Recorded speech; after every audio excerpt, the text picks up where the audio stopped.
For Kennedy, from Pop and Gran. Merry Christmas 2013. Bear's First Christmas. Bear's First Christmas by Robert Kinnock, illustrated by Jim LaMarche.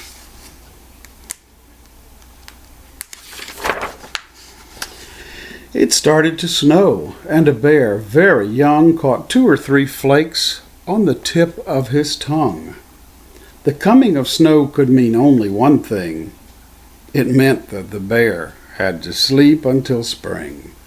Down a hill which was steep, past tall bluffs which were steeper, the bear trekked through woods that grew deeper and deeper. He trekked on a path past a lake's sandy shore, and at last found a cave with a rough stone for a floor.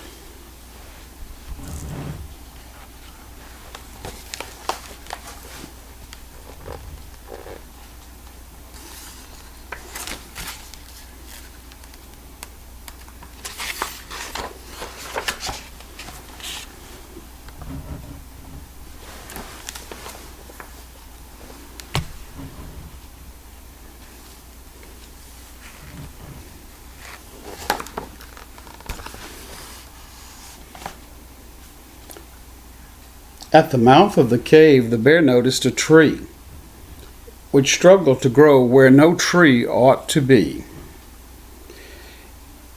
In the view the bear got from the mouth of the cave, the tree looked quite small, but also quite brave. As he rested his head on his furry, soft paw, the brave little tree was the last thing he saw. And then his eyes closed, and on the rough stone he drifted to sleep, all alone, all alone. The winter closed in, and days passed, while the wind from the north blew its shivery blast. On the floor of the forest the snow rose and rose, and the lakes and the streams and the rivers all froze. The bear slept, and he dreamt of the coming of spring, and the showers of rain, and the flowers she'd bring, and the birds who'd return, and who'd swoop through the skies. But a faraway sound made him open his eyes.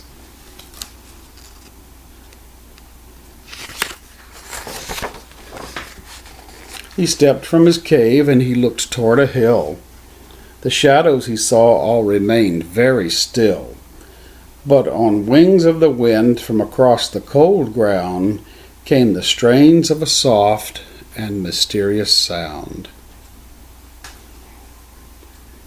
A bear followed the sound.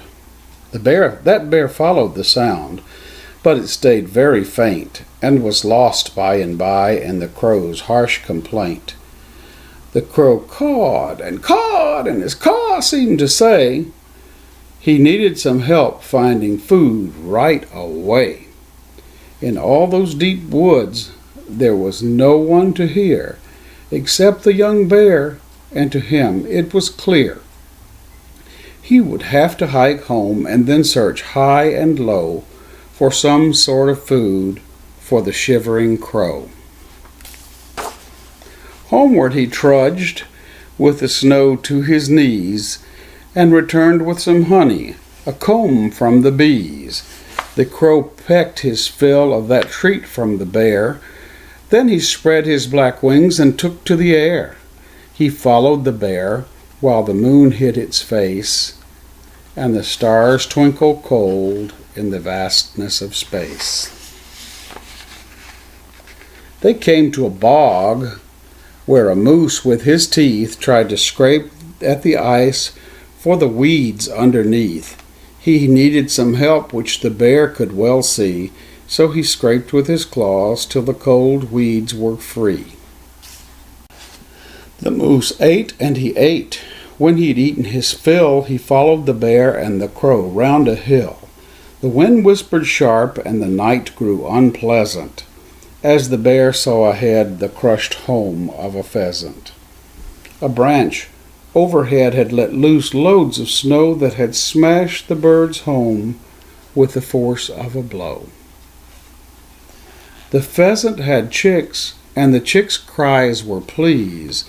that said to the bear they were scared they would freeze. A nod from the bear let the frightened birds know they should follow the tracks that he made through the snow, which they instantly did, on the chance that they might, with his help, find a place to be safe through the night. On the bear trudged till he saw, through more snow, a lair or a burrow, all lit by a glow. Icicles hung from its top, sharp and bright. Its sides had a space that was open for light. And what's this from inside? That wonderful sound! After all of his trekking, its source had been found. He crept to the light without making a noise. In the glow of the light were 2 girls and 2 boys. And pealing from them came mysterious words, a sound to the bear like the music of birds.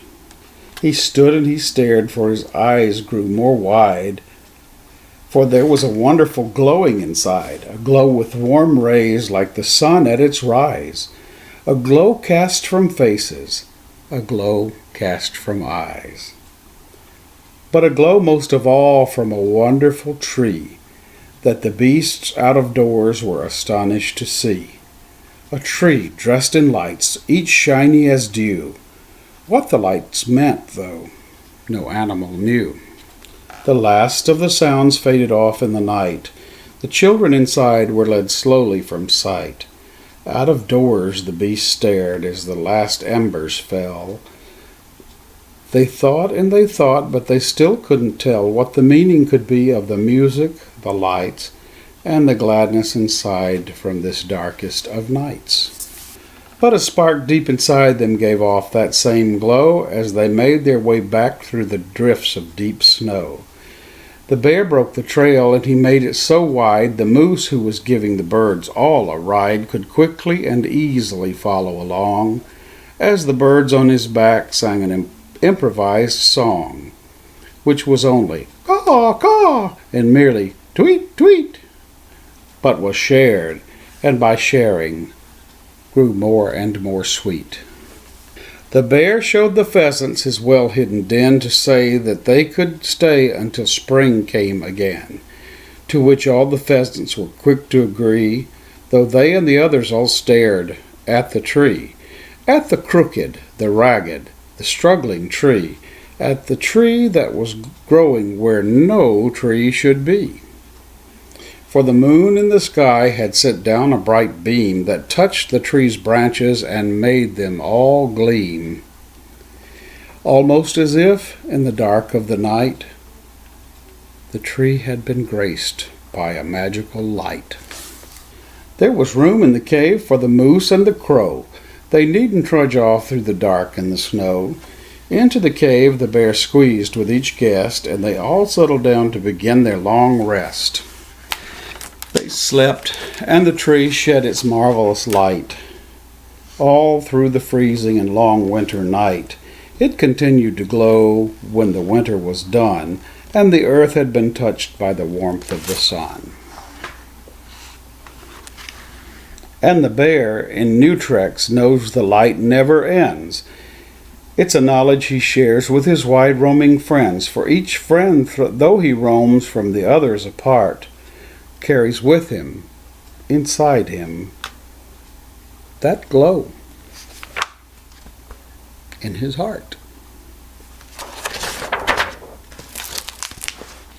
Bear's First Christmas.